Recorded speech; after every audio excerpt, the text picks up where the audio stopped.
Great. Go ahead. Good day, welcome to On the Edge, brought to you by Botkeeper. I'm your guest host, Dave Bergstein, and I am excited today to have a super special guest. It's taken me 3 months to get this gentleman on, and I think you can recognize him by looking at his picture here.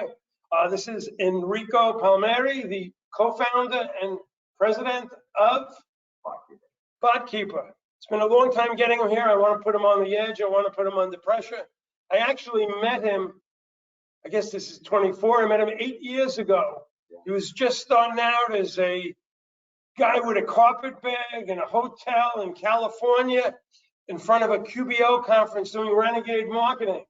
And today I am excited to say I've seen Botkeeper grow, and then today we just finished Botkeeper AI Unchained, the second annual conference. Tell us a little bit about what's happened over these 8 years and what you see going on. Yeah, it's crazy to think, that by July of next year, we'll have been doing Botkeeper for a decade. And that in itself, I think, look at survival rates of companies, like that's a crazy feat to have accomplished. It also means that I spent nearly a third of my life on this one idea and company. And it was funny because you were reminding me about when we met, and I was like, oh yeah, we were literally like camped out in a hotel across the street from Intuit Connect. I think we had gotten a ticket. We might not have been part of like the last day, and we were just meeting with everyone. But the company's changed, obviously a ton since then. It was a concept, an idea. We were like shopping around, seeing what people thought of it. I'd say then there was this like weird level of like excitement, but also fear. Like I think like most people were afraid of what we were doing, thinking that AI, because the newspapers were saying AI is going to replace accountants and it's going to ruin the industry and no one's going to have jobs. And then you fast track to like now, and we're hosting our second annual AI Unchained conference, where it's packed with accountants. We had over 2,500 attendees. Last year we did our first one. I think we had like 12 or 1,500 attendees. So like the volume and the interest in this is growing. The community is super collaborative and supportive. It's like I've decided I'm always going to be in the accounting space, I think, for the rest of my life. But to see what has been done in that period of time and how much has changed. I mean, for perspective, only 2 quarters ago did we launch the product I had conceived, or like had the inception of the idea 9 years ago. And so it literally took 8+ years of engineering, of development and product and iterations and of feedback and listening to accountants. And we've tweaked and changed it. We've reformatted platforms. We've built like entirely new architectures. But what's been cool is like in the most recent years or the most recent quarters, now that foundation is built, our ability to like fast follow and get new enhancements and releases out has been super exciting.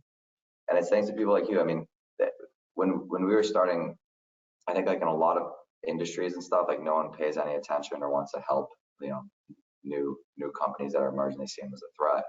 But people like yourself, it was like almost every accountant that we met was like, this is really cool. I would love to use it.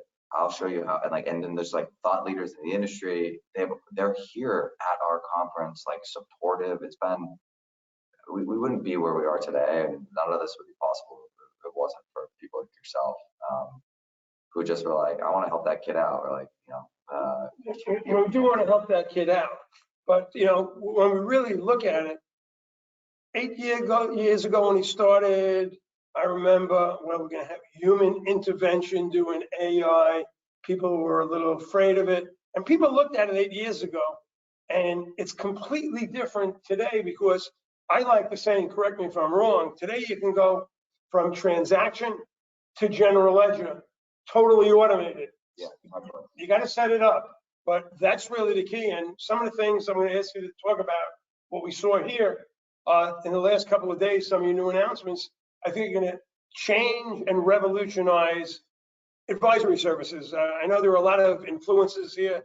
I saw Dixie McCarley here, McCarty. I saw Deneen Diaz here, Gail Perry, and you're all excited talking about CAS 2.0, CAS 3.0, and you set it up. So if I talk about your tools, Like, and this is the only time I'm going to look at my notes. I look at transaction manager, smart connect, auto bank reconciliations, journal entry review, which is new, a journal entry automation, and bot review. But that's really AI, and that moves things along.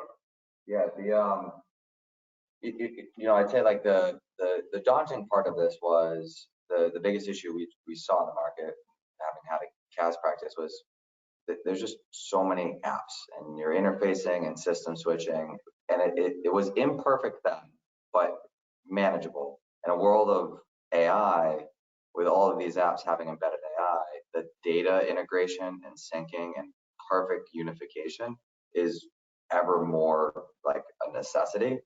And so the toughest thing for us has been to achieve, to truly unlock the power or the magic of AI, and to get it at a level of like high accuracy results and ease of use.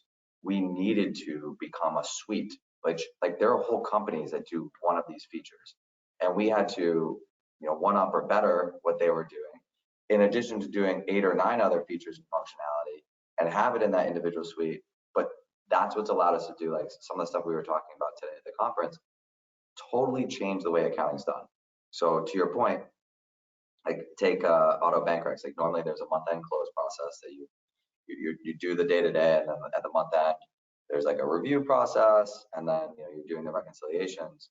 And with 2 new features that we've launched, being bot review, that month-end close process, that's now a continuous close process. It's like you in real time, the AI's sorting through and looking at all the transactions, identifying the anomalies, telling you which transactions you need to touch or complete, which ones need your eyes on it, because otherwise if you're reviewing everything AI does, you're not getting any more efficient. And that just means that like now your client is getting more real-time and accurate books that are like reviewed with everything being complete and done.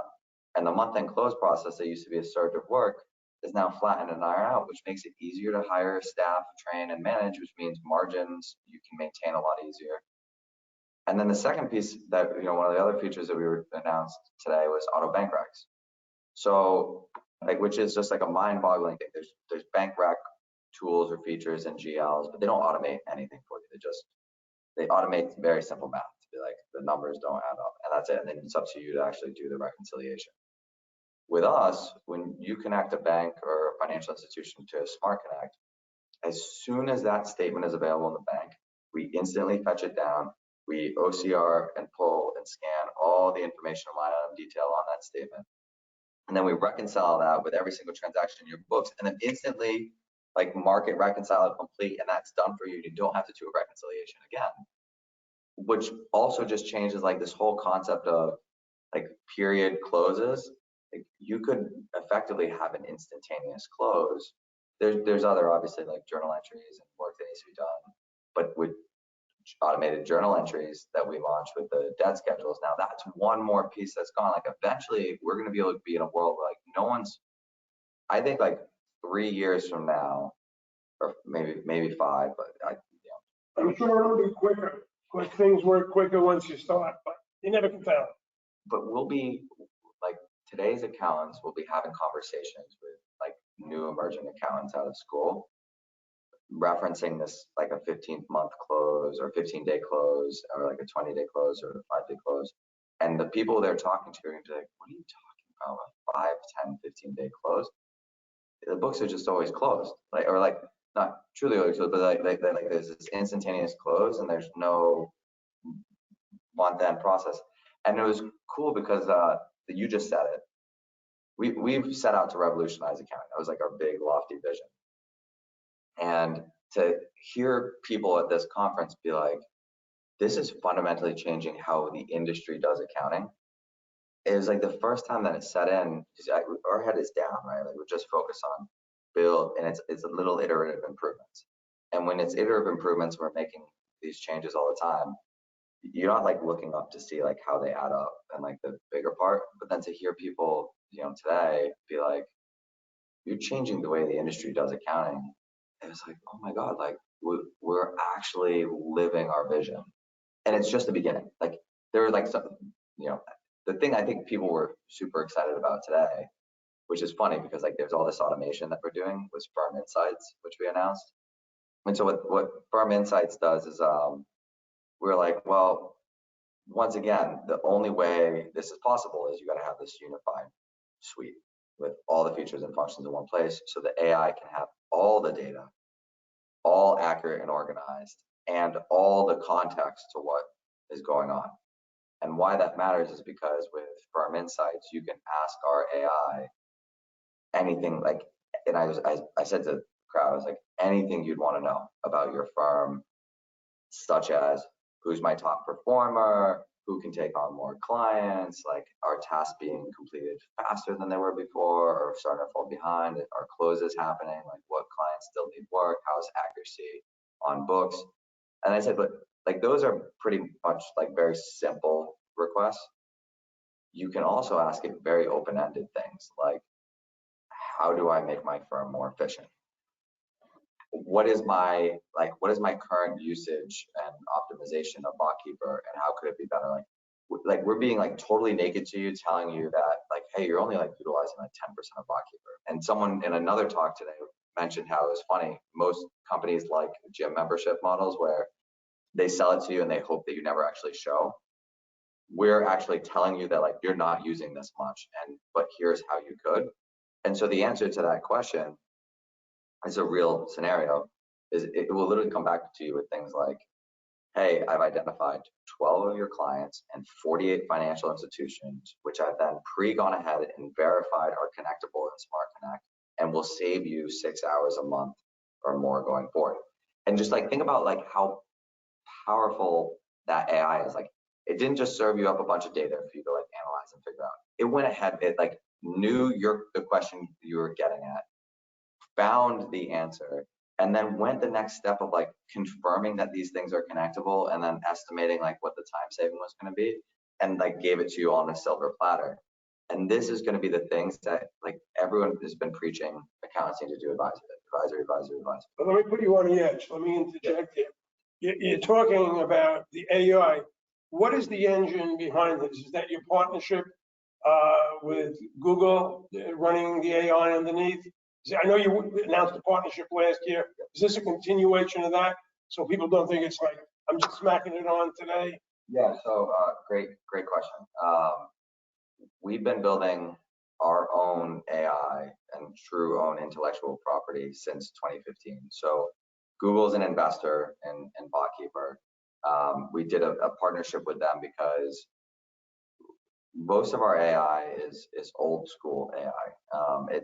It's machine learning and AI that's designed to do very specific finite tasks so that we can do it at a high accuracy. Because I'll face it, like if you were like, oh, our AI is 80% accurate at doing, financials, like that's not good enough. That's not good enough. It doesn't work. Like the financials have to be black and white. So and that means that basically like these LLMs and these generative AI that's all come out, a lot of people perceive like, oh, Botkeepers, we use very little generative AI. That's why I want to make sure people are aware. The large learning models, the LLMs that he's talking about, and the bots that are out there now, those are all prescribed. The data's in there, and when you ask the question, it's looking at the data. You're being very restricted based on, I guess, in 2015 to now. You've done a lot of data. Okay, tens of thousands of clients worth of data, billions And that's of transactions, hundreds of accounting firms. But generative AI can't be precise. So like LLMs and generative AI can't actually do accounting work well. They can't do math at all, basically. And even when you ask them a question that like for like language context, they're not trying to deliver the great, like they'll literally invent or create things and sometimes fabricate the answers to you. So we use generative AI and with our partnership with Google to do, think of it as like a text over data. And it's our ability to basically say like, all right, our homegrown AI, not Google, is taking care of the processing, the automation, and serving up insights like I'm talking about. With our Google partnership allows us to do, and where like the one place that we use generative AI is where once we process the financials and we've generated your report, or we've determined that profitability is dipped because of these reasons, the generative aspect will come in and like put that in like just real natural language and context and be like, this is what you're seeing here and what happened, which we're fine with that. We're very comfortable. Like that's where generative AI is good because it's, you know, generating text about what we've processed at a high accuracy. But I would never use generative AI to do any accounting work. That's why I'm asking these specific questions. Another thing you mentioned, and you said it, suite approach.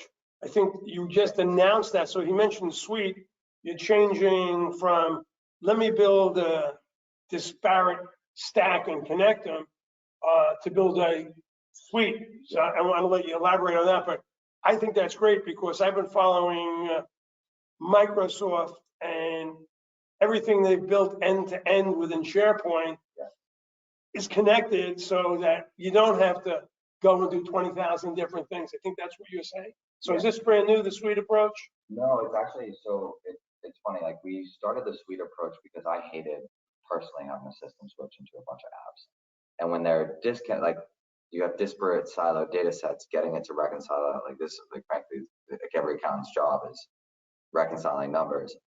They don't reconcile. And with our thought with Botkeeper was like, we want to build a single, unified, fully integrated application, because if you do that, the first thing we were thinking was if you do that, that gives you access to all the information. And if you have all the information in the world of AI, the winner is the one with the most data and the most information. That's how we're going to build truly powerful AI. Fast forward to where we are now, and I think something that we've realized, and I hadn't, you know, thought of back in 2015, but I'm seeing very much today is, okay, we're consolidating or solving the app stack and the integrated data aspects. There's all these new AI companies that are coming out and they're doing very niche aspects of AI. Well, the problem that creates, which is a very new problem, is you can't be traffic cop. You lost perspective into why and how and what the AI is doing for you and what it's basing those decisions on. And now you have all these tons of little, you know, niche apps that are all AI enabled, that are all doing these things, and there's a level of like syncing and timing that needs to happen and handoffs, and to manage that with 6, 8, 10, 12, 20 applications would become a nightmare, let alone the data. Because now you're not doing the work and reviewing or validating the data before it's getting done, which means like, are you 100% confident that this niche app task that it performed was based on the right, accurate, most relevant data? Or is it going off of some bad data sync or one-time data you injected? And because AI obfuscates us from like a lot of like how things are getting done, you may never even be able to like determine that. So this, like I say, suites are sweet. And when we started Botkeeper, I wasn't like, oh, this massive brand new idea. I just looked at like other big companies in the space. I mean, you look at Google, they built a suite around how to do business operations that allowed collaboration and sharing and communication and video. You see Microsoft doing the same thing you just described. You see Facebook doing it with, you know, acquisitions of other social media platforms and WhatsApp and chat to bring everything into this unified nature. And that's how you really realize efficiency.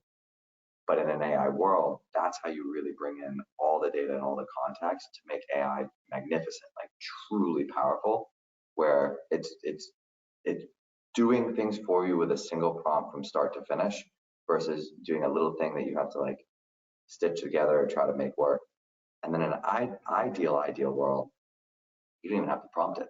I like the idea of a single prompt, and I like the better idea of no prompt. But as an old-time accountant, everything that we talked about since the beginning of time, since Chris Columbus came over on the boat with his accountant with him, it's always been transcribing the information, putting it to get reports. And what you've done with Botkeeper, and I've seen it over the last 8 years, a couple of little falls in between there, but I look at it today as a completely holistic package with Botkeeper Infinite, that there's really no human intervention if you don't want it.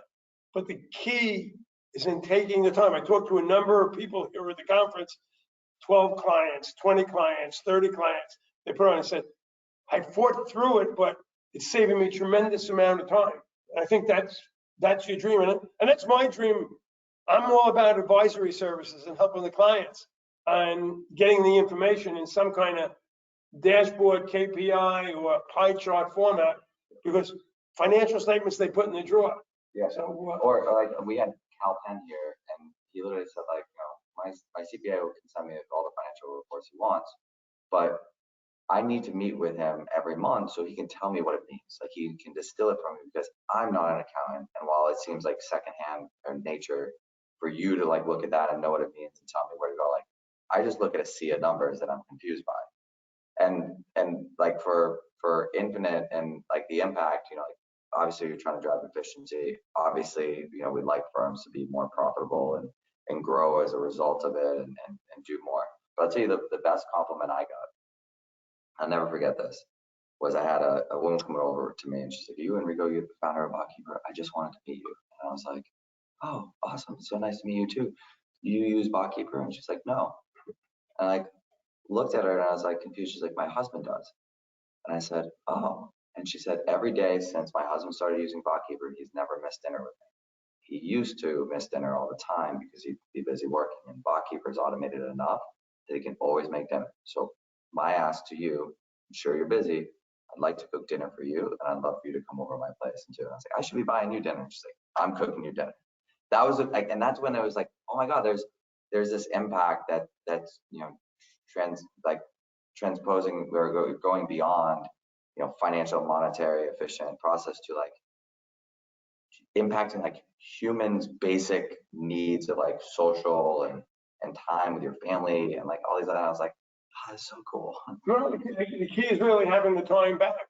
And I actually talked to some person who was in the top 100 firm, and they were talking about political situations and using Botkeeper and then outsourcing overseas, and that cost them much more money because they had multiple people working on it, and they put it back. They were thinking of putting it back on Botkeeper because it was what she said, it was much more efficient than utilizing people. And that's what people got to start to realize. There's a shortage of accountants, and the market's probably going to change over the next couple of years, but technology is going to replace those entry-level accountants by doing all the functions. And I wouldn't say it's like it's not actually going to replace anyone. And it's because I'll explain. So we live in a society where we're always racing the bar. So if like in telesales, if you made 100 cold calls last year and AI allows you to do 300, all it takes is one person to, instead of taking the rest of the day off after they had 100, to go to 300, and that raises the bar, and then everyone has to go to 300, which means everyone's still working. For the staff accountants, AI is not replacing them. What it's letting them do is like get to senior accountant faster, because how many transactions do you need to process or books do you need to review? And frankly, like I never thought of bot review as an upskilling tool, but I've heard from a lot of the firms that use it, it is. Because you used to have a staff accountant doing the work and then throw it over the wall, and then the senior accountant review it, and then close the books. So the staff accountant was never learning what that person was looking for, or why they were looking for it. With bot review, we're allowing staff accountants to do the month-end close. So I'd even say like it's not replacing the lower end person, it's allowing the lower end person to level up and actually understand, because now the AI's, it's this like really cool dynamic between the AI being like, you should look at this and here's why, and then you looking at it, and then your interaction with the AI is making the AI smarter all while the AI is teaching you. And that's like I think that's like a super cool concept with how all of this is coming together, but it's certainly not, we're going to replace a job. And I'm afraid when I use the word replace, it's the shortage is really what I'm talking about. With less people, you're utilizing the technology. You're not replacing anybody, but you're not worried about, I can't find anybody anymore, because you're going to take those people that were doing something else and raise the bar. I agree with you 100% there. Yeah, and like we don't look at it as like you should offshore or you should onshore or you should use tech or you should not use tech. Like frankly, you should do all of these things because they all have a benefit. Like in a world where like we are so short on accountants here, you got to find accountants somewhere, because the AI is not going to replace an accountant. What it's going to do is it's going to enhance an accountant. It's going to up level them. It's going to allow them to do a lot more, but you still need that person. So you can't find them in your backyard. go find them elsewhere. Otherwise, you're tampering down your growth. The cool thing that like one of our clients was telling me, like her number one advocate for Botkeeper is that it irons out when they have attrition. And I was like, walk me through this. And she was like, yeah, so we have a team overseas. Every single person uses Botkeeper. Everyone over here uses Botkeeper. And the attrition rate overseas is higher than it is here. And that used to be a big problem because we lose the person, then we lose all the knowledge on the account, and then the transactions would stop, and then we'd have to find, hire, train, ramp, load up our best people with more work, and then they get frustrated and burnt out and potentially leave us. And the client would get disruption. But thanks to Botkeeper, we can lose account and the transactions still are getting processed in real time on an ongoing basis, which means if our client, we lose their dedicated account, their primary account, the client can go in like for almost a whole month, feel like work's still getting done, never know or feel the impact of that loss. And that just buys you the time to find a person or to train the next person to review what's being processed, and because you only need to train, you need to train on way less. You don't need to train someone who's stepping in on the entire account and everything that's being done and try to catch up and all this knowledge loss. You just need to train them on like, okay, what are the complicated journal entries that you're making, debt schedules, depreciation schedules, amortization, like what's that? Okay, cool, do that and we'll be fine. And then eventually we'll find someone else to kind of like come in and step in, and I was like, oh, that's really cool. Just like it has saved us so much money, and like because they used to have to like first like pay big recruiting fees to try to find someone so quick. Yeah, we're not paying the recruiting fees anymore. And our clients, we used to lose clients, like it was pretty consistent. When we lost an accounting, the work's disrupted, the client gets pissed and they leave. We don't lose clients anymore, we lose staff. I was like, that's a use case I had never considered Botkeeper for. It makes people happy. As we wind up, I don't want to get in the weeds. What would you tell people who looked at Botkeeper 8 years ago, 5 years ago, 4 years ago, 3 years ago? What would you tell them today? It is a totally different technology and a totally different company today than it was then. And that's not saying what we were doing then was bad, but it was a part of the journey. In order to get to this point, we needed human in the loop. We needed heavy services on top of the AI to assist it so that it could complete enough for you that it made sense for you to offload that work. It's like, frankly, like, are you gonna bother taking time to like train and ramp and deploy a system that's going to like save you 10% of your time? No, like, so we needed to get to like 75+% of your time. All that training and all those years, it's not like a throwaway. It all amassed into our ability to launch Infinite, which is a pure software, pure AI, no human assistance, no human in the loop. And once we got to that and had that foundation and platform, our ability to fast follow with these crazy, like we announced 8 new feature releases this year. When we announced Infinite last year, it was Infinite plus another 4 or 5, major features. If everyone that I know that's either like used a legacy and used Infinite, they're like, these are totally different companies and totally different tools. There was a number of people here who are like, I used you like a few years ago, it was good, but we moved on. But I'm using you again. We're bringing you back in because like this is totally different. So yeah, if you looked at Botkeeper in the past, it is 100% worth your time to give it a demo, try it out, test it. It's $69 a month. It's month to month. You can try it, stop using it if you want. But it is a totally different product. And if you were like, oh well, I don't buy it, just think of like, this is like a decade of time. So what was Microsoft, what was Apple like 10 years ago? What was the iPhone like 10 years ago? And what's the iPhone like now? Like, iPhone wasn't right for you, you didn't like it then, and you look at the newest iPhone product today, you're probably like, this is night and day. That's what Infinite is to Botkeeper's legacy. So without naming names of other software packages, I've been an accountant and I've used lots of different softwares, and they're released. Sometimes they're okay, but they always get better. They always adapt. They always change, and that's what I've seen with what you're doing with Botkeeper. You built it up, you built the resistance up, you built the data up, you've analyzed it, and you've got a great staff. I met a number of great people here.